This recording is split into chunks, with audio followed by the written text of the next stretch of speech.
ഉത്രാടത്തിലേക്കുള്ള സൂര്യസംക്രമമാണ് മേടം 1. ദക്ഷിണായനം കഴിഞ്ഞ് ഉത്തരായനം തുടങ്ങുന്ന മേടം 1 രാവും പകലും ഒരേ ദൈർഘ്യമുള്ളവയാണെന്നാണ് കണക്ക്. തുല്യമായത് എന്നർത്ഥം വരുന്ന രീതിയിൽ സംസ്കൃതത്തിൽ വിഷുവം എന്നൊരു പദം കൂടിയുണ്ട്.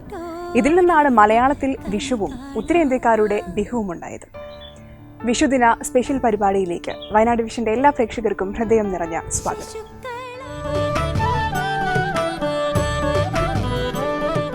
മലയാളികളുടെ ഉത്സവങ്ങളെല്ലാം കാർഷിക വൃത്തിയുമായി ബന്ധമുള്ളവയാണ്. ദൈവികതയും പ്രകൃതിയെയും കോർത്തിണക്കിക്കൊണ്ടുള്ള ഉത്സവങ്ങളാണ് മലയാളികൾക്ക് കൂടുതലും. അതുകൊണ്ട് തന്നെയാണ് വിഷുവിനെ ഒരു കാർഷിക ഉത്സവമായി മലയാളികൾ കണ്ടുവരുന്നത്. വിത്തിറക്കലും വിളവിറക്കലുമൊക്കെ വിഷുവിന് ഏറ്റവും പ്രാധാന്യമർഹിക്കുന്നതായാണ് മലയാളികൾ കരുതുന്നത്. ആധുനിക മലയാളികൾക്ക് വിഷു എന്നാൽ കാർഷിക ഉത്സവം എന്നാണ് വ്യാഖ്യാനം. അതുകൊണ്ട് തന്നെ പച്ചക്കറി സദ്യയും വിത്തിറക്കലുമൊക്കെയാണ് വിഷുവിന് പ്രധാനം. വിഷുപക്ഷിയുടെ പാട്ട് തന്നെ വിത്തും കൈക്കോട്ടും എന്നാണല്ലോ. മലർമാതൻ കാന്തൻ വസുദേവാത്മജൻ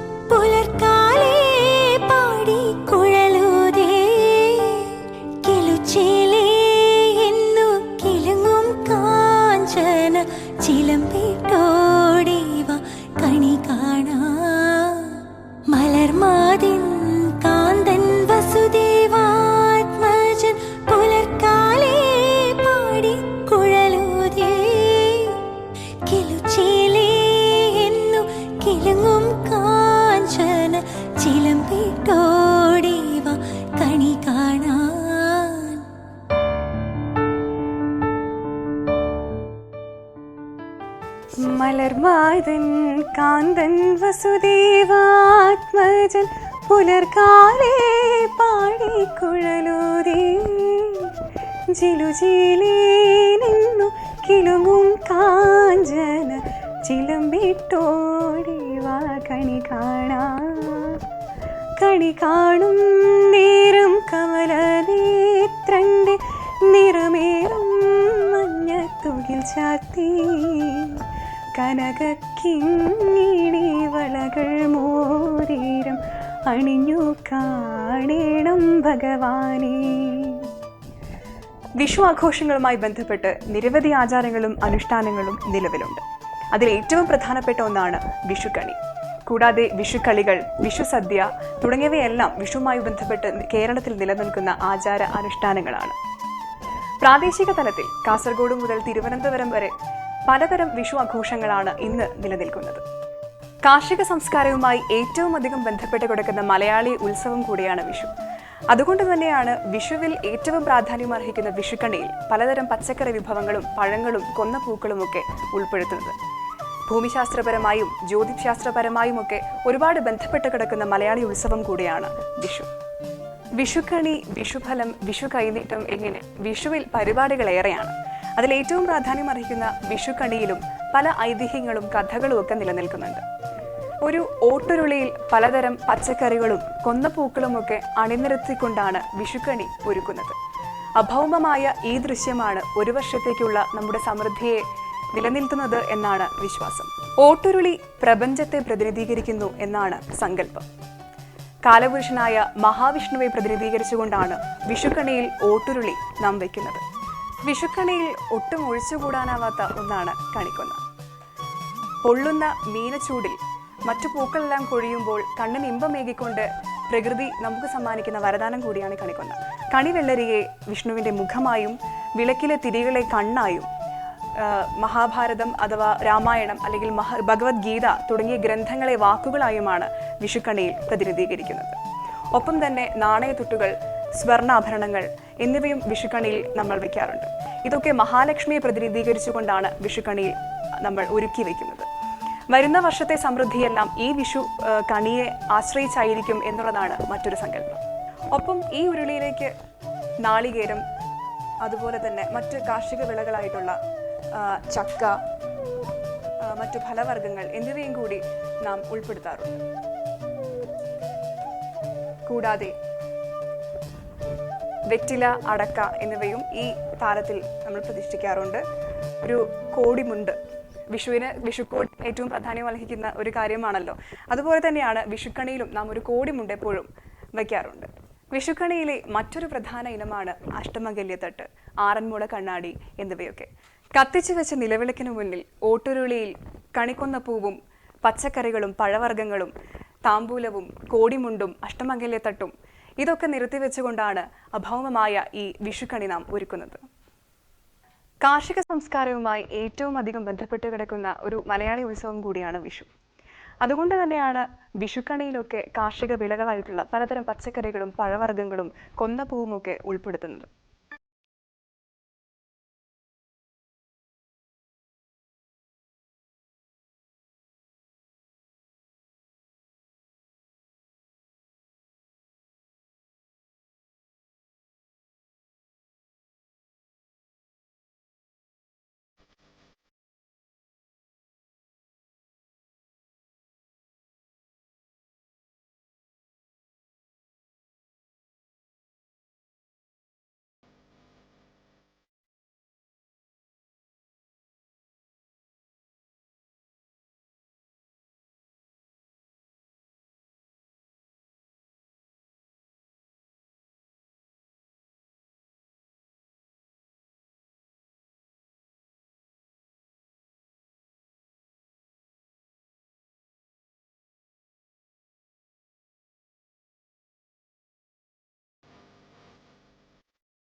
വിഷുക്കണിയും കൈനീട്ടവും ഒക്കെ തുടങ്ങുന്ന വിഷുദിനം പിന്നീട് മത്താപ്പും പൂത്തിരിയും വിഭവസമൃദ്ധമായ വിഷു സദ്യയുമൊക്കെയായി ആഘോഷങ്ങൾ അങ്ങനെ നീണ്ടുപോവുകയാണ്.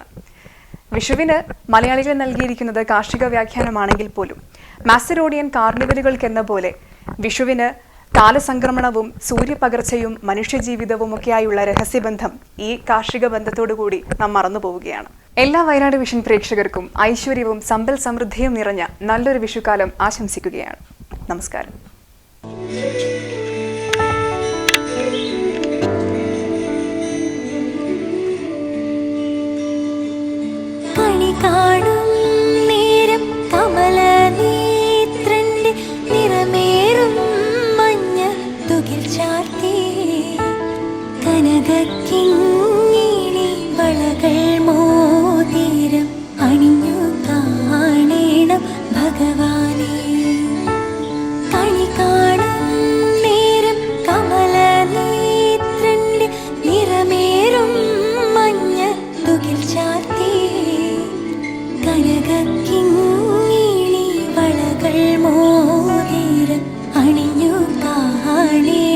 ഭഗവാനേ